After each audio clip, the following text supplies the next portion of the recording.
Pemirsa, ibadah puasa di bulan suci Ramadan tahun ini menjadi istimewa karena bersamaan dengan datangnya pandemi COVID-19 yang melanda hampir seluruh penjuru dunia, tak terkecuali Indonesia. Bagaimana kemudian kita harus menjalankan ibadah puasa serta ibadah-ibadah lainnya di bulan Ramadan di tengah bahaya pandemi COVID-19 ini? Kita akan berbincang bersama Ketua Umum PP Muhammadiyah, Haidar Nasir, yang sudah bergabung dari luar studio. Assalamualaikum warahmatullahi wabarakatuh. Pak Haidar, yang paling sulit adalah memaknai bulan suci Ramadan ini, beribadah yang wajib, puasa, dan sunnah lainnya di tengah pandemi. Bagaimana caranya? Wahyu dan pemirsa Metro TV serta keluarga besar bangsa, di saat kita sekarang memasuki bulan Ramadan dan berada dalam COVID-19, sesungguhnya akan ujian yang paling umat Islam. Bagaimana menjadikan puasa itu untuk naik kelas sebagai pribadi. Di Al-Quran kan nyata sekali. Ya ayyuhalladzina amanu kutiba alaikumusiyam kama kutiba alal ladzina min qablikum la'allakum tattaqun. Intinya bahwa puasa itu kan agar manusia yang berpuasa menjadi orang yang bertakwa. Nah, dalam suasana seperti ini, betul bahwa kita berada dalam suasana yang istimewa, maka puasa itu jangan puasa yang biasa, tapi puasa yang menurut Al-Ghazali disebut dengan khusus. Puasa yang istimewa, puasa yang di atas rata-rata. Nah, bagaimana kita ambil hikmahnya dan maknanya, yakni satu, kita jadikan puasa untuk membangun pribadi kita yang tangguh, lahir batin, individu sosial di saat seperti sekarang ini. Praktekkan jiwa takwa kita dalam kehidupan sehari-hari dan dalam menghadapi suasana penuh musibah ini. Yang kedua juga kita harus betul-betul memaknai ibadah itu bukan verbalnya, tetapi hakikatnya pada taqarrub ilallah. Kita tidak sholat di masjid berjamaah, kita tidak tarawih di masjid berjamaah, kita pindah di rumah, tidak kehilangan hakikatnya, yakni dekat kepada Allah dan menghasilkan pribadi kita yang saleh. Lebih dari itu, menjadi pribadi yang berbuat yang terbaik untuk orang banyak. Nah, makna inilah yang harus diambil, jangan makna verbalnya. Ambillah makna hakikat dari puasa dan seluruh ibadah kita kaum muslimin, dari yang serba verbal menjadi serba penuh dengan makna. Ya, tetapi bagaimana, apa sebenarnya ujian sebenarnya di tengah orang itu saling ingin menyelamatkan diri masing-masing, ingin menyelamatkan diri dari COVID-19, ingin menyelamatkan diri dampaknya termasuk dampak ekonominya, bahkan termasuk menyelamatkan diri untuk mengajar ibadah secara kolektif berjamaah, masih sholat tarawih, masih beribadah Jumat berjamaah di masjid, padahal sudah ada imbauan kalau tidak ingin kita katakan sebagai larangan. Jika itu yang terjadi, maka kita, terutama kaum muslimin, pertama harus jadikan ibadah kita, keislaman kita, dan kesalehan kita, itu betul tahsinah. Tahsinah itu melahirkan kebajikan untuk diri kita, untuk orang lain, dan untuk sesama. Bukan hanya mengejar kepentingan ibadah dan kesalehan pribadi semata-mata. Dan kalau kita menjadikan diri kita ini punya nilai ihsan, itu maka otomatis kita tidak akan egois dalam beragama. Nah, yang muncul sekarang ini kan, kita egois dalam beragama. Kita hanya ingin mencari keselamatan diri kita, yang akibatnya dalam kehidupan menghadapi musibah, kita lalu juga tidak mengembangkan jiwa ukhuwah dan ta'awun, jiwa kebersamaan dan jiwa untuk saling berbagi. Nah, dalam suasana seperti ini, kita harus melihat persoalan musibah itu dalam kacamata Islam. Ma asaba min musibatin illa biidnillah. Wa man yu'min billah yahdi qalbah. Sesungguhnya setiap musibah itu atas izin Allah. Nah, di frasa kedua dari surat Al-Quran At-Taghabun 11 itu, Wa may yu'min billah yahdi qalbah.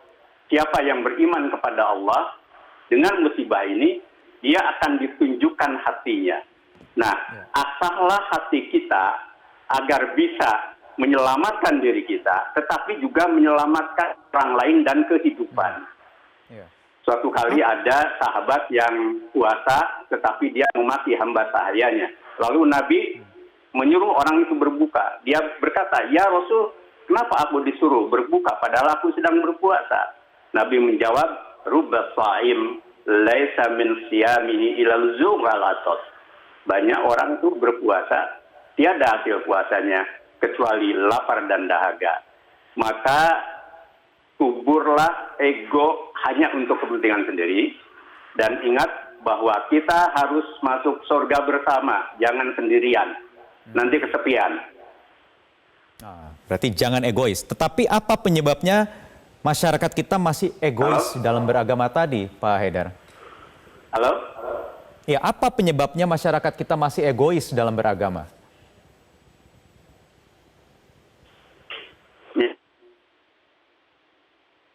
Halo?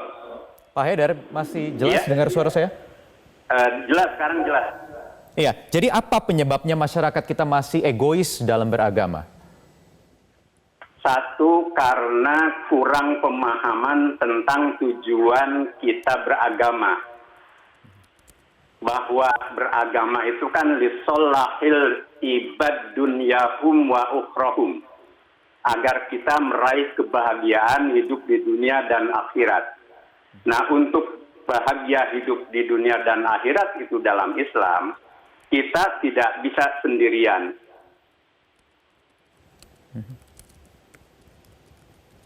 Juga keluarga dalam makna terbatas, keluarga dalam makna yang luas, yakni bangsa dan umat.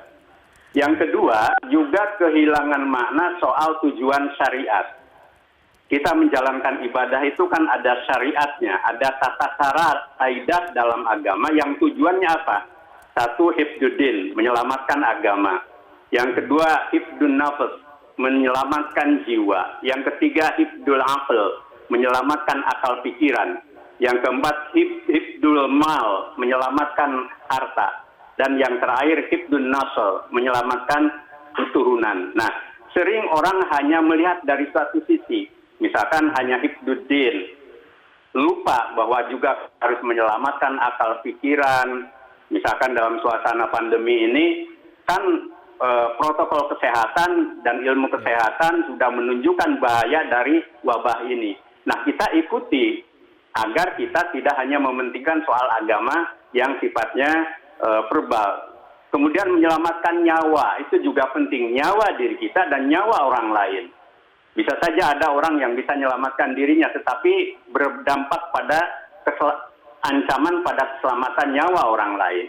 Juga harta, juga keturunan, dan lain sebagainya. Nah, kalau kita memahami tujuan syariat itu secara komprehensif, maka insya Allah kita tidak akan egois.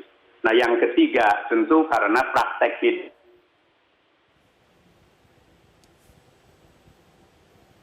Terlalu cinta pada apa yang kita miliki, lupa bahwa di balik apa yang kita miliki itu, di balik dunia yang kita tempati itu, ada hak orang lain yang itu banyak sebagai makhluk Allah.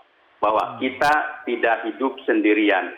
Bahkan di surat Al-Hujurat 13 itu kan, kita berbangsa-bangsa, bergolong-golongan, itu lita'arofu, untuk saling mengenal, artinya juga harus saling berbagi, saling peduli, dan lain sebagainya. Nah, dimensi agama yang anania, yang egoistik itu harus mulai dibangun, dikembangkan menjadi dimensi keberagamaan yang altruis, yang cinta sesama, yang cinta semesta, dan cinta kehidupan. Saya percaya kalau itu dihayati dan itu bagian dari pahala. Itu bagian dari pahala. Tetapi iya, Allah sudah mengirim yang namanya COVID-19 ini, virus corona baru yang sama-sama sedang kita hadapi dan kita cari vaksinnya, obatnya apa, vaksinnya apa. Apa pelajaran yang bisa dipetik Ramadan kita jalani di tengah pandemi ini? ada dua pelajaran penting. Yang pertama, pandemi ini kan begitu masif dan membuana. Dan dampaknya pun korban yang meninggal sudah begitu luas. Ya. Dan jangan diperbandingkan dengan penyakit yang biasa. Ini dalam tempo yang singkat. Maknanya apa? Bahwa kita manusia ini, lebih-lebih jika hidup sendiri, itu sungguh dhaif, sungguh lemah, dan tidak dikdaya. Jadi apapun kita, dengan kekuasaan, dengan harta, dengan ilmu, dengan kekuatan fisik, tidak bisa. Nah, yang bisa kita membuat manusia itu lebih berharga dan kedikdayaan itu penting ketika kita bersama. Dalam Al-Quran itu Allah begitu banyak menyuruh manusia untuk saling berbagi. Wa ta'awanu 'alal birri wat taqwa wa la ta'awanu 'alal ismi wal udwan. Engkau harus bekerja sama dalam kebaikan dan takwa, tetapi jangan berbuat dan bekerja sama dalam keburukan serta permusuhan. Yang kedua yang bisa kita ambil juga tentang makna iman kita kepada Allah. Itu harus membawa dan melahirkan ihsan pada kemanusiaan. Di saat musibah sekarang ini, kita harus kuat takarubnya kepada Allah, karena Allah yang maha segala-galanya. Ada rahasia di balik itu. Dalam sebuah hadis, Nabi bersabda, "Ma anjalallahu da'a illa anjalallahu syifa." Allah tidak akan menurunkan sebuah penyakit kecuali Dia yang maha segalanya memberi obatnya. Nah, apa hikmahnya? Tentu dunia kedokteran, para ilmuwan dituntut untuk bekerja keras mencari vaksinnya yang terbaik. Tetapi ala kulli hal, biarpun kita sudah berikhtiar, ingat, ada batas di mana manusia dan semesta ini tidak bisa melampauinya. Dan itulah kekuasaan Allah.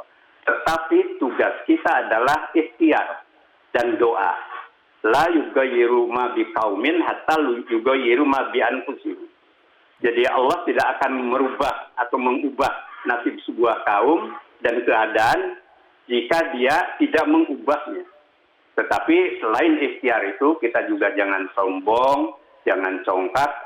Ada kuasa Allah, ada berkah Allah, ada anugerah Allah. Itu semua harus disatukan di dalam sebuah persenyawaan gerak kita menghadapi musibah yang besar ini. Dan satu hal yang penting buat kita, jangan ada orang atau pihak yang bisa bekerja sendirian dan merasa menentukan segala-galanya. Sekarang ini hampir semua dunia itu kan lockdown pada intinya. Semua menjadi mati. Karena itu maka kita saatnya dengan rendah hati di saat bulan Ramadan dan di saat kita semua warga dunia menghadapi musibah ini, tundukkan hati kita pada kekuasaan Allah, tetapi bersamaan itu hidupkan rasa persaudaraan, kepedulian, dan kebersamaan kita. Baik, terima kasih Pak Haidar Nasir, Ketua Umum PP Muhammadiyah atas waktunya di Metro hari ini.